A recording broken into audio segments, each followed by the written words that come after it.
adolescentes que después de un cuadro viral, eh, después de un cuadro viral, presentan eh, un exantema tipo purpúrico que va de la parte de los glúteos, muslo, la parte de la pierna, la parte posterior, ¿no? Son lesiones bien localizadas, que eso no lo vamos a tocar porque no es en sí lo más frecuente que vemos en pediatría.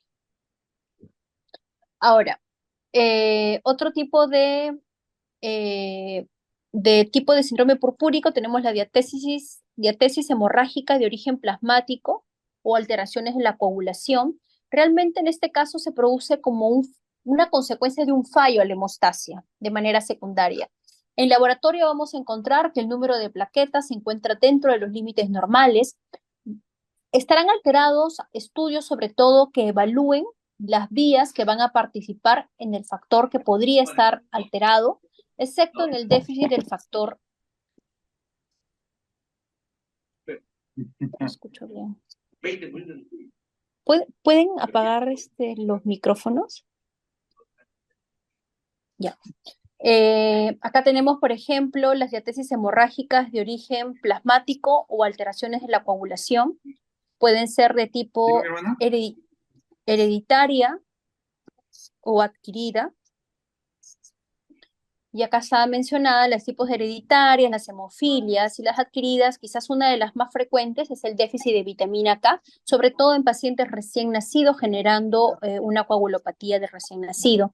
En pacientes pediátricos asociados a cuadros infecciosos puede darse una coagulación intravascular diseminada, también en pacientes con hepatopatías, nefropatías o neoplasias como un síndrome paraneoplásico pueden debutar con una diatesis hemorrágica, pero de origen plasmático. Ahora, hay que recordar sobre todo esto en pediatría, que las causas más frecuentes de púrpura van a ser los traumatismos, generalmente en niños pequeños, sanos. Estas lesiones están ubicadas desde la rodilla para abajo porque son las zonas de mayor fricción y que se encuentran en mayor exposición ante las actividades que realizan estos pequeños. Y si uno se puede preocupar, la mamá o el papá, y le toma un examen, un hemograma va a salir normal porque son causadas por traumatismos. Las otras causas que lo vamos a ver más adelante son las de tipo de infecciosas, secundario a una infección, que es el PTI, y las púrpuras de tipo inmunológicas, asociadas también a cuadros que desencadenan después de un cuadro viral, lesiones purpúricas, ¿no? Ahora, el diagnóstico de sospecha de un trastorno de la hemostasia. En realidad, ante un niño que presenta estas lesiones purpúricas, se realizará en primera instancia una valoración sistemática y rigurosa que va a determinar qué pacientes van a requerir o no pruebas complementarias. Los datos claves para valorar a un paciente siempre va a ser la anamnesis, la exploración clínica y las pruebas de laboratorio en un porcentaje pequeño para poder confirmar nuestro diagnóstico.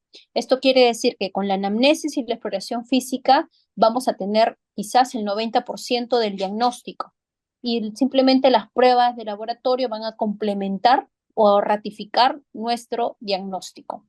La fiebre realmente es un dato fundamental y constituye a la vez un signo de alerta. Su ausencia nos hará dudar de la etiología infecciosa, aunque no siempre la va a excluir. Eso es importante tenerlo presente. Las lesiones generalmente van a ser petequias puntiformes, que pueden estar aisladas o agrupadas. Se localizan generalmente por encima de la línea intermamilar y son estables, o sea, no desaparecen y vuelven a aparecer. Son estables y constantes. Ahora, el diagnóstico de sospecha de un trastorno de la hemostasia, siempre es importante valorar los signos y síntomas de alerta frente a un paciente que presenta un síndrome purpúrico, porque nos puede estar orientando a una sepsis que se está complicando ya con un trastorno de la coagulación, conocida como el SID.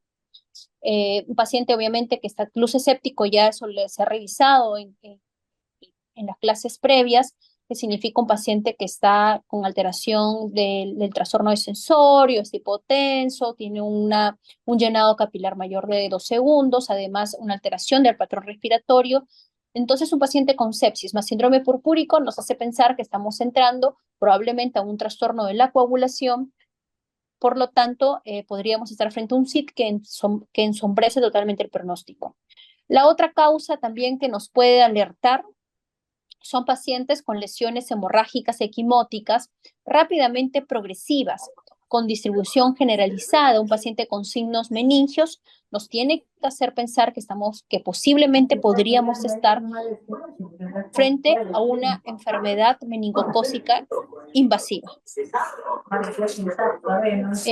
Las lesiones micropetequiales que se Un localizan en poco, el tercio superior del tronco, pero cara y cuello no cada vez mejor. y por aumento de la presión intravascular en el territorio de la vena cava superior, nos puede estar diciendo que podríamos estar frente a un cuadro de síndrome de vena cava superior, que también es un signo de alerta. Ahora, en este cuadro tenemos un diagnóstico diferencial que nos va a hacer pensar si estamos frente a coagulopatías o trombopatías y vasculopatías. ¿Qué es lo que prima? Por ejemplo, en las trombopatías y vasculopatías, las lesiones hemorrágicas se van a manifestar como petequias y púrpuras superficiales, que pueden ser pequeñas y múltiples, pueden presentar epístasis, gingivorragias y menorragias. A diferencia de las coagulopatías, acá las hemorragias realmente son profundas, puede haber hemartrosis, equimosis grandes y aisladas. Acá las petequias son muy raras. Entonces hay una gran diferencia entre trombopatías y coagulopatías. El volumen de sangrado es pequeño en una trombopatía, siendo los hematomas realmente infrecuentes, a diferencia de las coagulopatías, donde el volumen de sangrado puede ser moderado o importante. En las trombopatías y vasculopatías, los cortes superficiales ocasionan un sangrado que puede ser profuso y prolongado, a diferencia de las coagulopatías, donde las abrasiones y cortes superficiales, el sangrado va a ser mínimo. En cortes profundos y extracciones dentales, en caso de las trombopatías, la hemorragia se inicia inmediatamente y se controla con una presión local, a diferencia de las coagulopatías, donde las extracciones o cortes profundos, la hemorragia puede iniciarse posteriormente, más o menos a las 3 a 5 horas, y ni siquiera es controlado con una presión local. Estamos ahí frente a una coagulopatía. Las hemorragias espontáneas son superficiales, pequeñas y de localización múltiple. A diferencia de las coagulopatías, estas hemorragias pueden ser espontáneas, son una o varias, o sea, hematomas profundos, extensos o hemartrosis.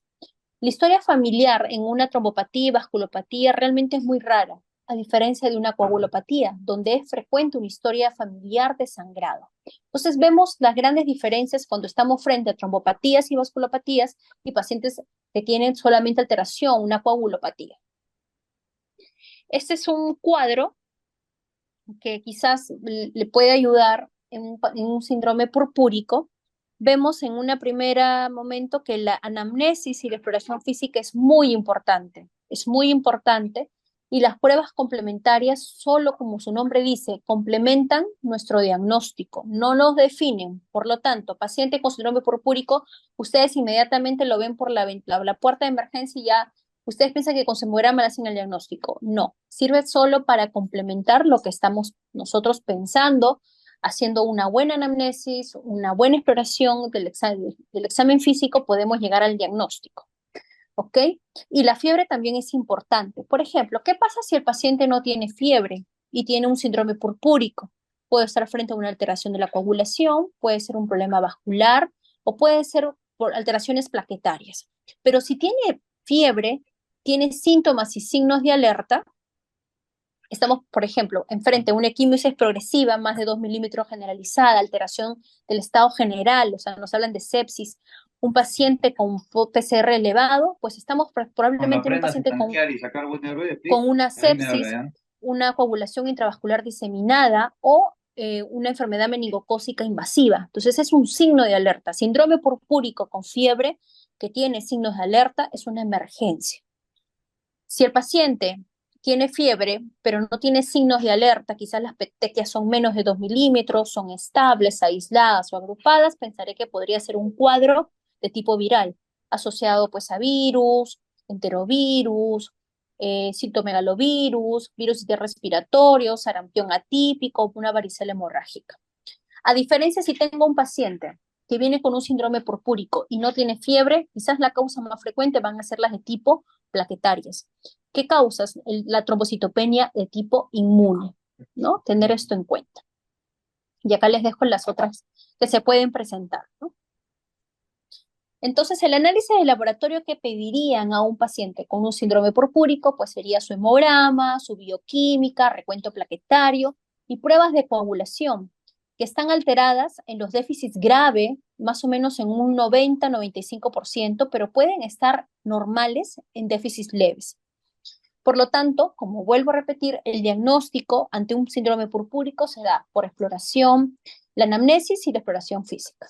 Digamos que el hemograma o los resultados que tengan de los análisis complementarios no va a definir el diagnóstico.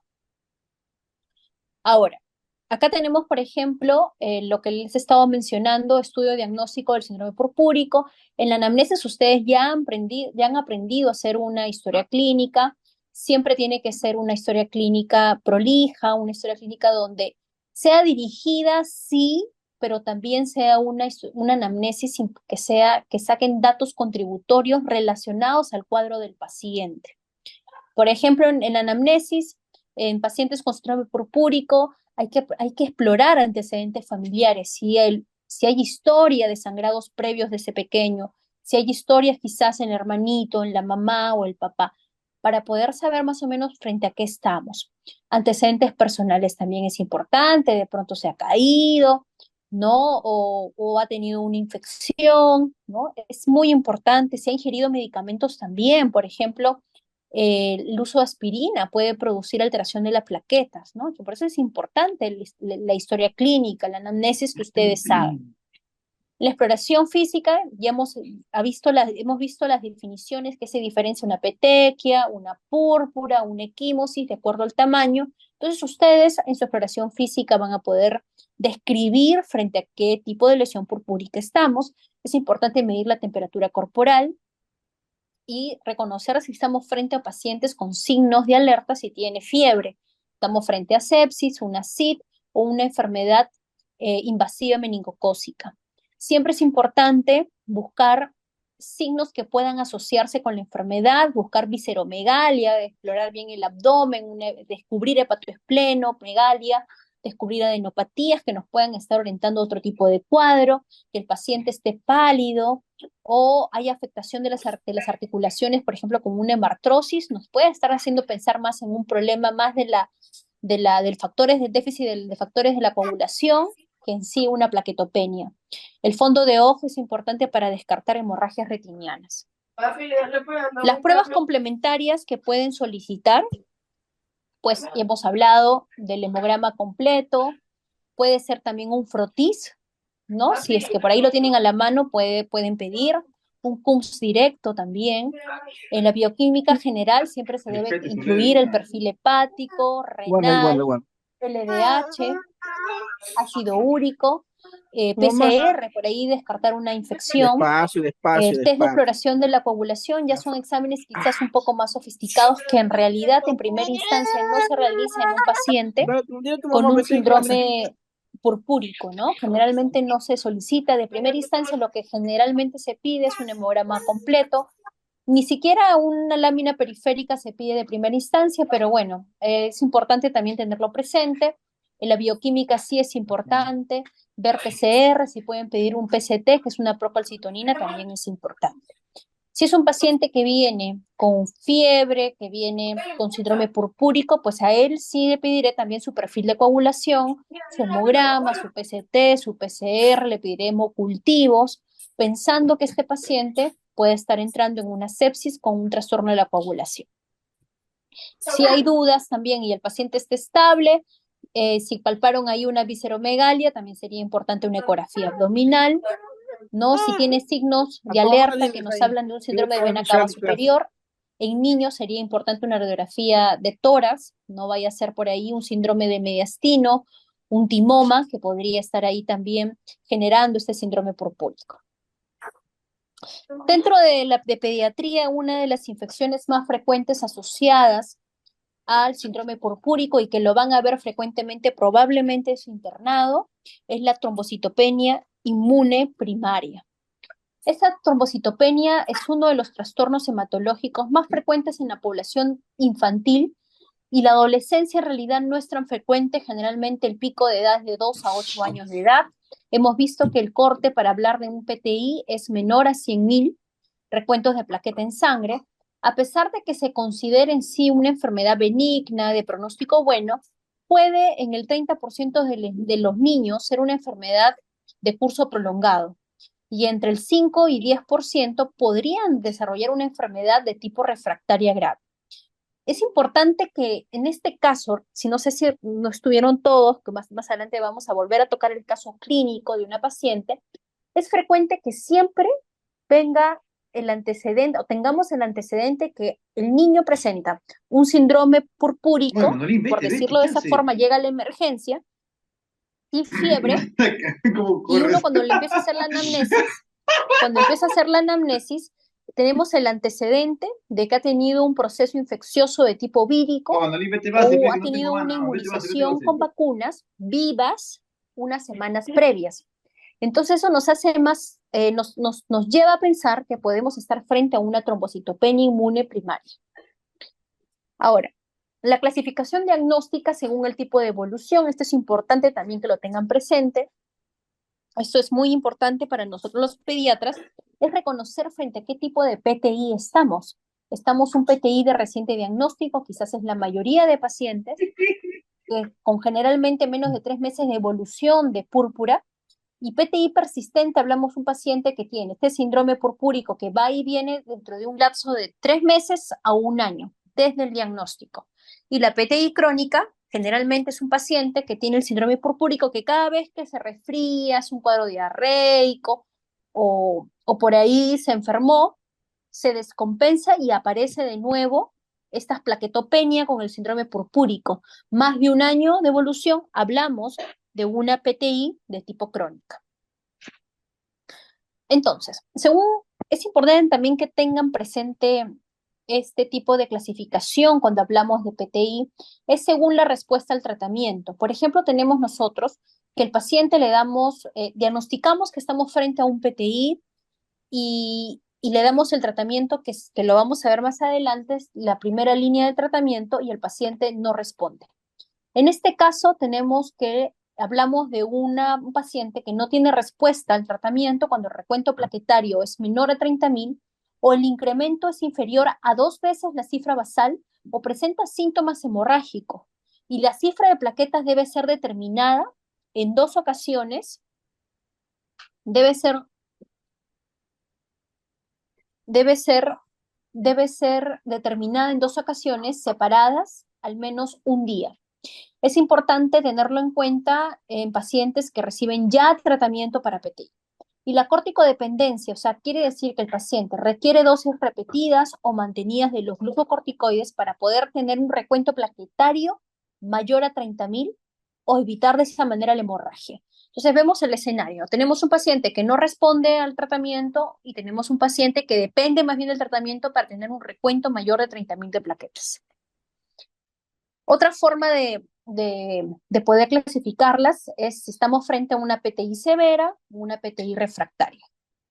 La PTI severa son pacientes con hemorragia clínicamente relevante, definida como la hemorragia que en su presentación indica la necesidad de requerir tratamiento, o bien la aparición de un nuevo episodio hemorrágico que precisa tratamientos adicionales o incremento de la dosis del tratamiento que es actual. Entonces, eso hablamos de un PTI severo. Y PTI refractario, consideramos PTI refractaria cuando no ha respondido al tratamiento de tercera línea.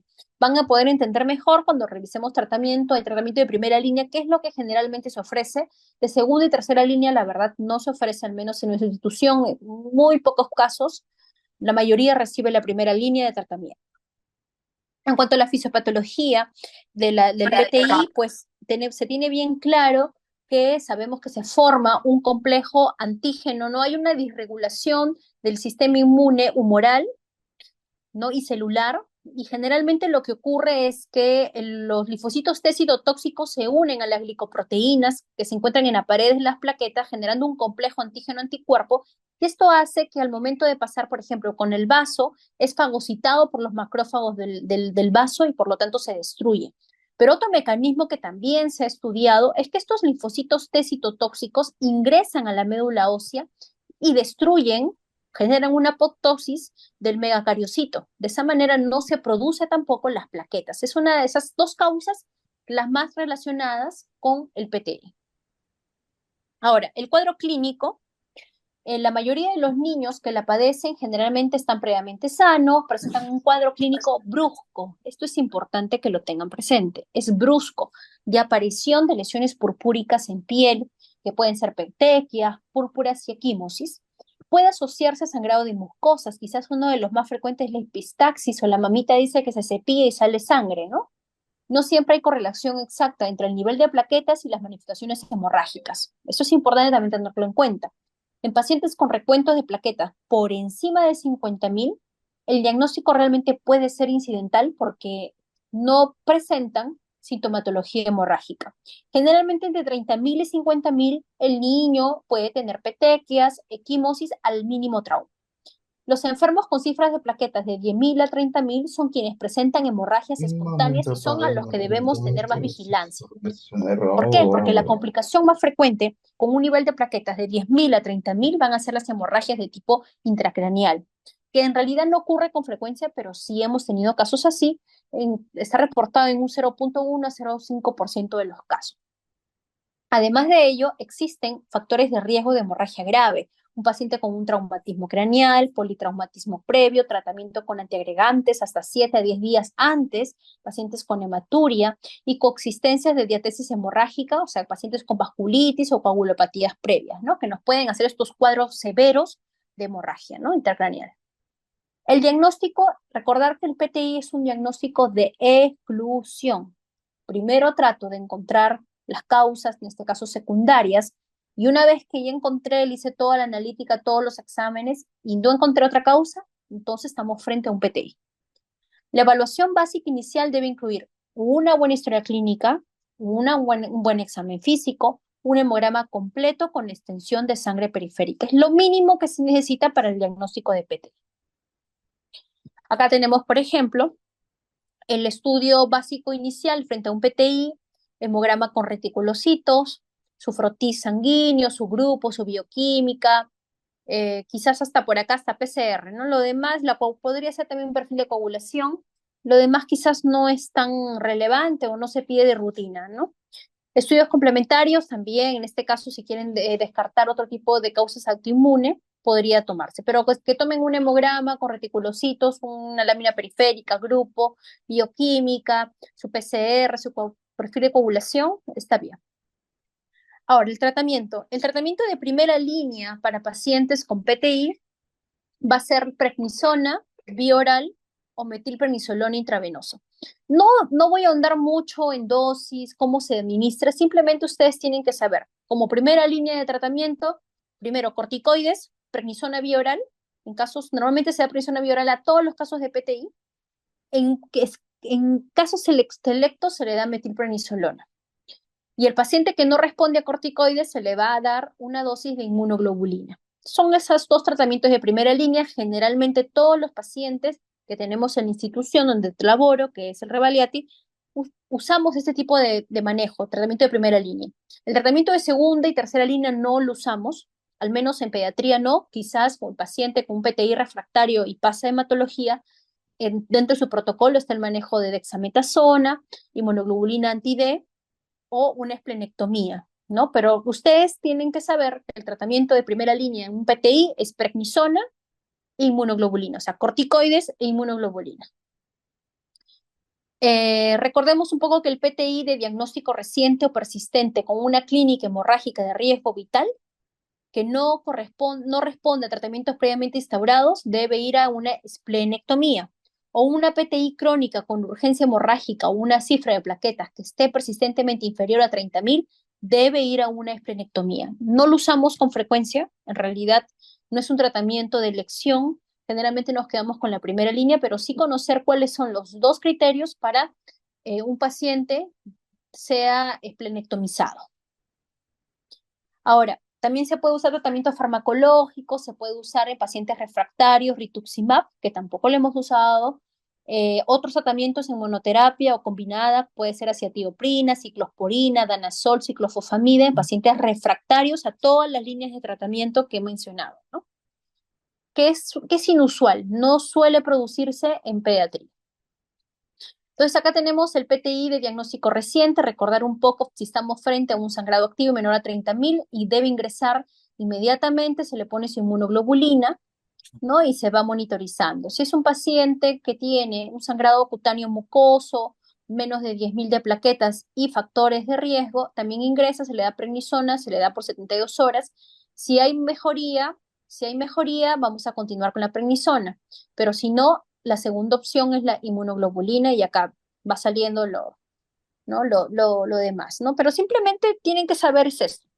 Paciente con más, con sospecha o ya tiene la sospecha de un PTI, más de 20.000 de plaquetas, si no tiene factores de riesgo, pues se le da de alta y va al consultorio de hematología. Un paciente que tiene sangrado cutáneo exclusivo y un recuento de plaquetas de 10.000 a 20.000 y sin factores de riesgo, ingresa para observación. Pero un paciente que ya presenta sangrado cutáneo, mucoso, menos de 10.000 de plaquetas y tiene factores de riesgo, debe darse tratamiento. Prednisona 72 horas, si no mejora, pues se le da inmunoglobulinas y si mejora, continúa con prednisona. Generalmente esa es la línea que vemos nosotros, ¿no? Que mejora. Y en casos donde ya hay un sangrado activo, en menos de 30.000 de plaquetas, acá en este caso ingresa al paciente y en primera instancia se le da inmunoglobulina. Si persiste el sangrado activo, de nuevo se le da una prednisona o una segunda dosis de inmunoglobulina. Generalmente se da una segunda dosis de inmunoglobulina. Pero si desaparece, se le hace un control a 72 horas. Si es más de 20.000 las plaquetas, simplemente se observa al paciente. Entonces, el caso clínico que inicié esta presentación, donde teníamos a una niña previamente sana y que bruscamente presenta lesiones purpúricas en cara, tronco y extremidades. Tenía el antecedente que hace una semana había tenido fiebre asociada a un exantema en cara, tronco, que resolvió en 48 horas sin tratamiento. Esto es lo que se ha añadido, se le toma un laboratorio donde tiene una hemoglobina y leucocitos normal y un recuento de plaquetas menos de 14.000. Entonces, esta paciente está catalogada como una púrpura, ¿no? Trombocitopénica inmune, y por lo tanto asociada a un cuadro postviral, ¿no? Que ha sido el desencadenante de probablemente ese mecanismo fisiopatológico inmune que he explicado, ¿no? Generando la destrucción de plaquetas y probablemente tenga un buen pronóstico.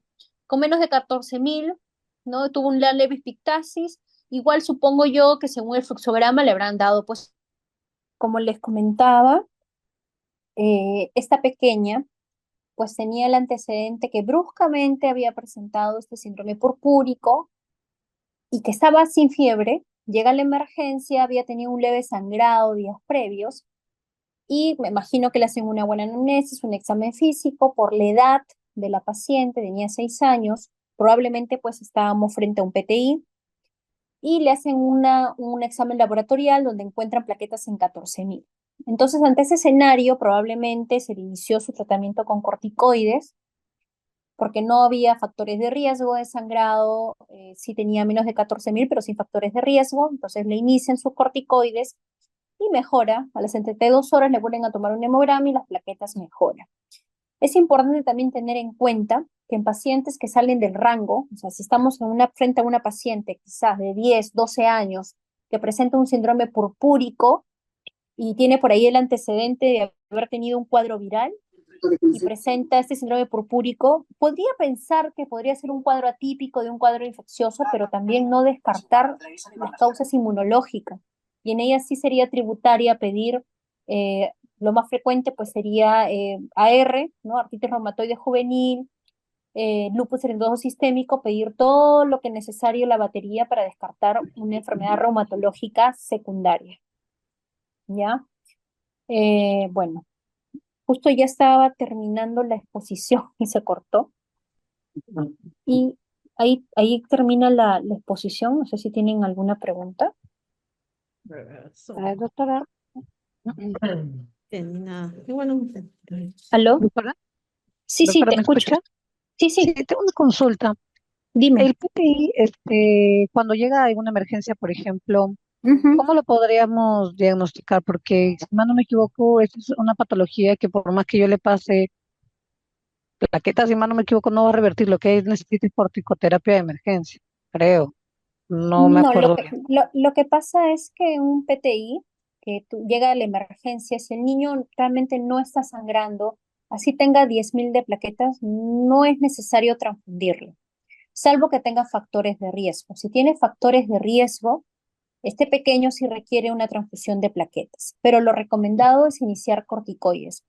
Algunas veces he visto también, o sea, va a depender mucho del médico que reciba el paciente, porque protocolos lamentablemente no hay uno estandarizado, o sea, tenemos bastantes protocolos. Y hay médicos que también en primera instancia ven esas plaquetas en 10.000 y ya le están iniciando inmunoglobulina, porque lo tenemos a la mano, porque si estuviéramos en un hospital tipo MINSA, probablemente iniciaríamos solo corticoides y transfundiríamos plaquetas, pero como es salud cuenta con inmunoglobulina, que ustedes saben que es un medicamento caro, que tiene un costo elevado y no es accesible. Al menos en nuestra institución, que es de salud, sí lo tenemos y me parece que algunas veces lo usan, pero no necesariamente porque esté indicado o porque debería ser. Lo correcto es, si es un paciente sin factores de riesgo, que no tiene un sangrado activo, solo por ahí el síndrome purpúrico, las petequias, simplemente se lo observa y se le inicia corticoides vía oral, ni siquiera endovenoso, y el paciente se hospitaliza. No tendríamos por qué ser tan invasivos de transfundir. Ustedes saben que una transfusión, así sea de plaquetas, también es un riesgo para un paciente previamente sano, ¿no? Salvo que esté en peligro su vida, esté con una hemorragia importante o tenga factores de riesgo, que se ha golpeado la cabeza, tenga un nivel de 10.000 de plaquetas, pues ahí sí tendría que valorar la situación y ver si sería tributario a transfundirle, pero hay que pensar un poco, hay que valorar mucho esa situación, no hay que ser muy invasivos al inicio, ¿no? Estos niños en realidad están caminando con 10.000 de plaquetas y no les pasa nada. Entonces, lo van a ver en su internado, van a ver así, incluso hasta 5.000, ¿ya? Entonces eso lo van a ver en su internado, van a perder el miedo de las plaquetas, cuando las plaquetas están bajas, ¿no? Pero eso es importante valorar el escenario. No sé si alguien más tiene otra consulta. Sí, doctora, una última consulta. ¿Cómo Sí, dime. diferenciaría una púrpura trombocitopénica idiopática de una púrpura trombosis, no, como de la PTT, púrpura trombosis, ya no me acuerdo. Bueno, PTI versus qué. PTT, púrpura trombocitopénica trombótica, algo así. Son No me acuerdo. diferentes mecanismos, o sea, el PTI tiene que ver más que todo con un componente en la fisiopatología inmunológico. La otra patología, el PTT, no es frecuente en pediatría, me parece que es más frecuente en adultos. La verdad que en pediatría no lo vemos, no lo hemos visto. Y me parece que no deberías confundirte ni tenerlo presente, al menos en pediatría. Cuando ya quizás hay veas adultos, quizás ahí lo vas a ver con mayor detalle, pero en pediatría lo que más van a ver es el PTI. O sea, no van a ver otra causa más de trombocitopenias de tipo idiopático, o sea, donde no se encuentra una causa, ¿no? En las otras, la que ha mencionado su compañera, generalmente encuentran una causa asociada, ¿no? A esa púrpura. En este causa de PTI no hay una causa asociada, no existe. Por eso es un diagnóstico de exclusión de tipo idiopático, donde no hay asociado alguna patología. O sea, yo no puedo decir, por ejemplo, que, que un virus tipo BCR está ligado al PTI, porque podría ser un montón de virus que podría desencadenar esta reacción inmune y provocar el PTI, ¿no? No sé si alguien más tiene otra consulta. Gracias, doctora.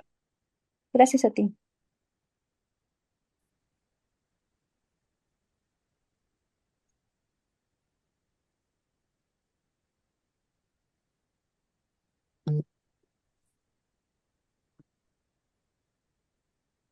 Creo que ya nadie más tiene una consulta. Básicamente, chicos, de esta exposición, sé que es mucha información, pero que sepan la definición, diferenciar lo que es petequias, púrpura con equimosis para que ustedes puedan explicarlo, describirlo en su examen físico, aprender que el síndrome purpúrico está asociado a muchas causas, pero en pediatría lo que más vemos es el PTI, por lo tanto creo que ahí es donde deberían incidir un poco más para revisarlo, para que lo conozcan y les va a servir también para el internado, porque es una de las patologías más frecuentes en pediatría, y recordar los exámenes auxiliares básicos que no son diagnósticos, simplemente son complementarios, teniendo en cuenta que el diagnóstico lo van a hacer en su mayoría por la anamnesis y un buen examen físico.